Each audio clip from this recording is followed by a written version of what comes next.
semuanya, perkenalkan kami dari kelompok 9.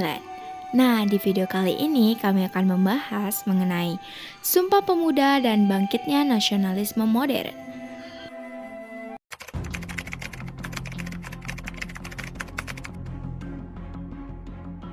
Berdirinya Sumpah Pemuda dilatar belakangi dengan adanya politik etis. Penderitaan yang dialami rakyat Indonesia memicu munculnya kritik melalui tulisan kaum etis yang dipelopori oleh Pieter Brooswulf, wartawan koran The Lokomotif, koran pertama yang terbit di Semarang dan berdiri pada tahun 1845, serta seorang politikus Belanda, Konrad Theodor van de Venter. Kedua tokoh tersebut menyatakan agar pemerintah kolonial harus lebih memperhatikan nasib pribumi di tanah jajahan dan bertanggung jawab secara moral untuk menyejahterakan masyarakat pribumi. Konrad Theodor van de Venter merupakan kritikus yang paling berpengaruh. Pada tahun 1899, Konrad Theodor van de Venter membuat tulisan yang berjudul Een Ereskuld atau Utang Kehormatan, yang dimana ini dimuat di majalah De Gids. Menurut van de Venter, sudah sewajarnya pihak Belanda membayar hutang budi dengan meningkatkan kesejahteraan rakyat di negara jajahan, hingga Ratu Wilhelmina akhirnya mencetuskan suatu kebijakan, yaitu politik etis. Politik etis terdiri atas 3 program, yaitu irigasi, edukasi, serta transmigrasi. Dengan adanya politik etis telah mendorong lahirnya kaum muda terpelajar. Pemikiran mereka semakin rasional, wawasannya semakin luas dan terbuka, sehingga memperlancar berkembangnya paham-paham baru di Indonesia. Pengaruh politik etis, terutama pada bidang edukasi, memunculkan sekelompok kecil intelektual Bumi Putra yang memunculkan kesadaran bahwa rakyat Bumi Putra harus mampu bersaing dengan bangsa-bangsa lain untuk mencapai kemajuan. Munculnya elit baru oleh kaum terpelajar melahirkan berbagai organisasi pergerakan nasional. Pada periode awal pergerakan kebangsaan telah muncul organisasi Budi Utomo yang didirikan oleh Sutomo Gunawan atas rintisan Wahidin Sudirohusodo pada tanggal 20 Mei 1908.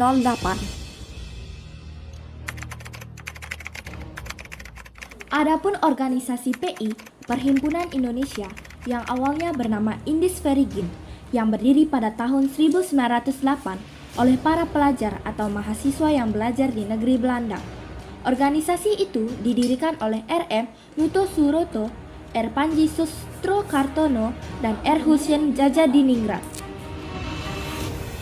7 tahun setelah didirikannya Budi Utomo, pemuda Indonesia mulai bangkit meskipun dalam loyalitas kedaerahan. Pada tahun 1915 telah lahir organisasi pemuda yang pertama, yaitu Trikoro Darmo, yang dibentuk pada tanggal 7 Mei 1915. Organisasi Trikoro Darmo memiliki anggota yang cenderung Jawa sentris. Oleh karena itu, pada 12 Juli 1918, Trikoro Darmo diganti menjadi Jong Java. Tujuan dari Trikoro Darmo ini adalah untuk menciptakan wadah pelatihan dan pembinaan generasi muda untuk menjadi pemimpin nasional yang cinta tanah air. Berkembangnya Jong Java telah mendorong munculnya organisasi pemuda di berbagai daerah. Banyak bermunculan organisasi pemuda seperti Jong Sumatranem Bon, Jong Minahasa, Jong Celebes, Jong Ambon, Jong Borneo, Sekarukun, dan masih banyak lainnya. Pada tanggal 15 November 1925 dilaksanakan pertemuan organisasi-organisasi pemuda membahas rencana Kongres Pemuda.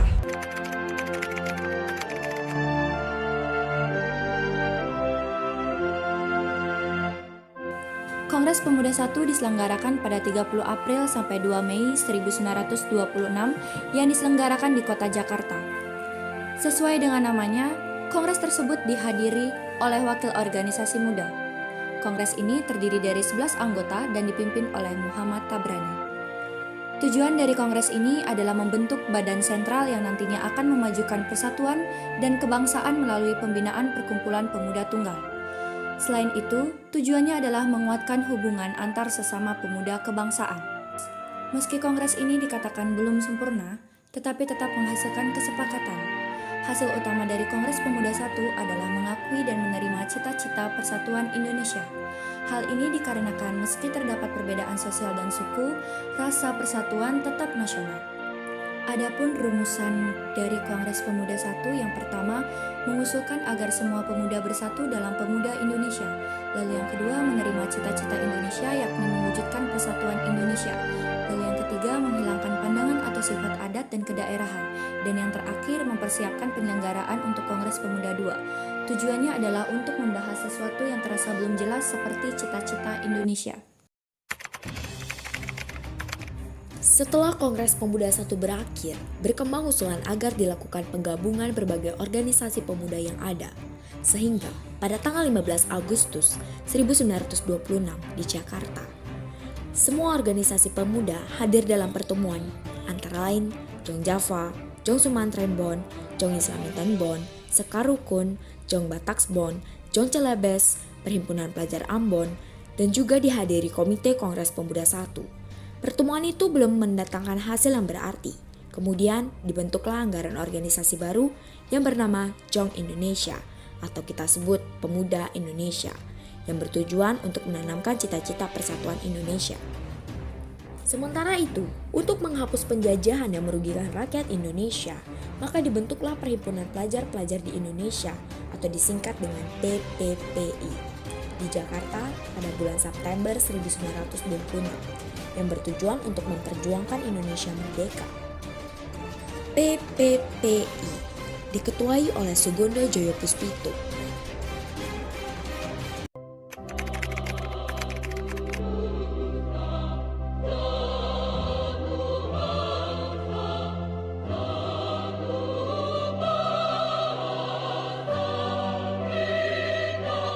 Kongres Pemuda II digelar di Gedung Katolike Jongelenbon Waterlopin Lapangan Banteng pada Sabtu 27 Oktober 1928.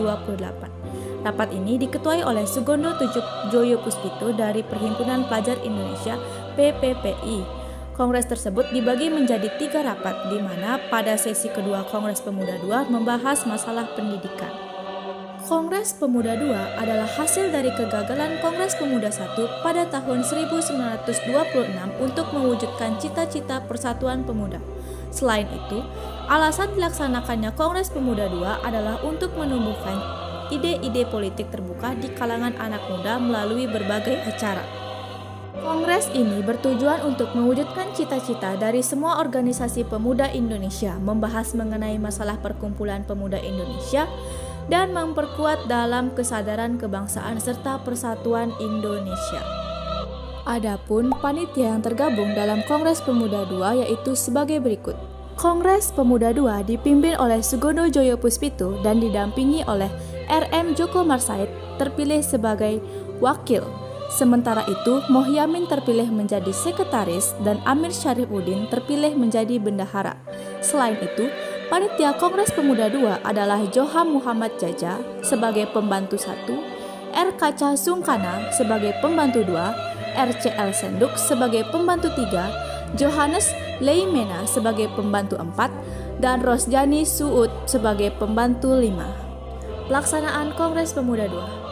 Pada tanggal 27 Oktober 1928, pertemuan pertama dilaksanakan di Gedung Pemuda Katolik pada pukul 19.30 sampai 23.30. Membahas pentingnya bahasa Melayu sebagai bahasa politik untuk menciptakan persatuan dan kesatuan bangsa Indonesia. Selain itu, dibahas gagasan-gagasan untuk menjadi tuan rumah gerakan perjuangan dalam bentuk organisasi nasional. Pertemuan kedua Kongres Pemuda II dilaksanakan pada tanggal 28 Oktober 1928 dari pukul 8 sampai 12 di Gedung OS Jawa Bioskop yang sekarang Jalan Medan Merdeka Utara. Membahas tentang pentingnya peran pendidikan dalam mewujudkan kemerdekaan Indonesia. Pembicara pada kongres tersebut adalah Sarmidi Mangun Sarkoro Sarwono dan Ki Hajar Dewantara yang menekankan pentingnya pendidikan nasional yang harus diberikan kepada seluruh anak Indonesia. Selanjutnya, pertemuan ketiga dilaksanakan pada hari yang sama dengan pertemuan kedua, yakni pada 28 Oktober 1928 pada pukul 17.30 sampai 23.30 di Gedung Indonesia Klub Gebau. Nah, pada pertemuan ini membahas mengenai 5 hal: arak-arakan pandu, penyampaian dari ramelan untuk kepanduan, penyampaian dari Pergerakan Pemuda Indonesia, dan Pemuda di Tanah Luaran oleh Sunario, pengambilan keputusan dan penutupan Kongres. Hasil Kongres Pemuda II. Keputusan Kongres tersebut disebut sebagai Ikrar Pemuda, yang kemudian dikenal sebagai Sumpah Pemuda. Dengan demikian, Kongres Pemuda II menghasilkan Sumpah Pemuda yang dimulai pada tahun 1959 dan diperingati setiap tanggal 28 Oktober sebagai Hari Sumpah Pemuda. Sumpah Pemuda. 1. Kami putra dan putri Indonesia mengaku bertumpah darah yang satu, tanah Indonesia. 2. Kami putra dan putri Indonesia mengaku berbangsa yang satu, bangsa Indonesia. 3. Kami putra dan putri Indonesia menjunjung tinggi bahasa persatuan.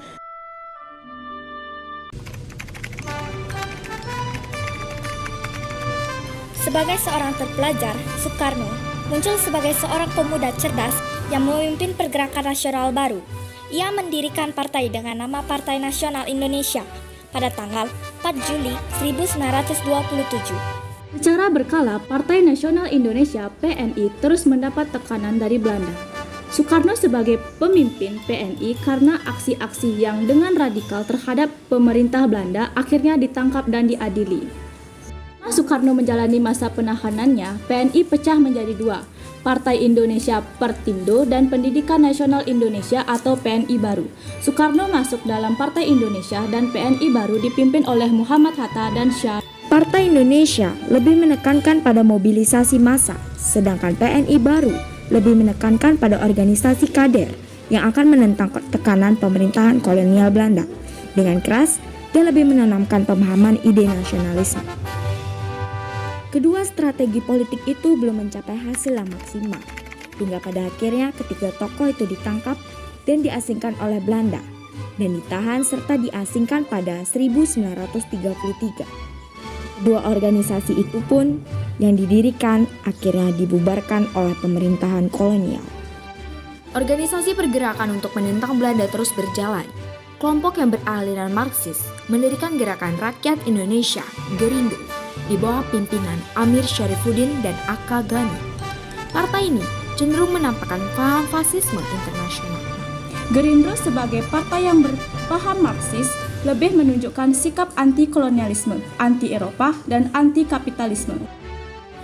Pada bulan Desember 1935, di Solo diadakan kongres yang menghasilkan penggabungan Budi Utomo dan Persatuan Bangsa Indonesia (PBI) dan melahirkan Partai Indonesia Raya atau Parindra dengan ketuanya Dr. Sutomo. Partai ini adalah yang mengajukan petisi Sutarjo yang ditandatangani oleh Sutarjo. Dengan kegagalan petisi Sutarjo mendorong gagasan untuk menggabungkan organisasi politik dalam suatu bentuk federasi. Gabungan Politik Indonesia (GAPI) didirikan pada tahun 1939. Tokoh pendiri GAPI adalah Muhammad Husni Tamrin. Dalam gabungan itu, Gerindra berada dalam suatu arah dengan Parindra yang dipimpin oleh Tamrin dan sebelumnya oleh Sutomo. Alasan dibentuk GAPI adalah adanya situasi internasional akibat meningkatnya pengaruh fasisme, juga sikap pemerintah kolonial yang kurang memperhatikan kepentingan bangsa Indonesia. Dalam anggaran dasar GAPI, menyebutkan bahwa GAPI mempunyai hak untuk menentukan diri sendiri, persatuan nasional dari seluruh bangsa Indonesia dengan berdasarkan kerakyatan dalam paham politik, ekonomi, sosial, dan persatuan aksi seluruh pergerakan Indonesia. GAPI mengadakan rapat umum. GAPI membentuk Kongres Rakyat Indonesia dengan tujuan kesempurnaan Indonesia dan cita-citanya, yaitu Indonesia berparlemen penuh. Keputusan lain yang penting adalah penetapan bendera merah putih sebagai bendera Indonesia, lagu Indonesia Raya sebagai lagu Persatuan Indonesia, dan juga penggunaan bahasa Indonesia sebagai bahasa rakyat Indonesia. Selanjutnya dibentuk Komite Parlemen Indonesia. Nah, itu dia video pembahasan dari kami. Saya Putri Salswanita. Saya Ida Ayunindya. Saya Putu Intan Febilianingsih. Saya Putu Yunia Chandrayani. Pamit undur diri. Bye!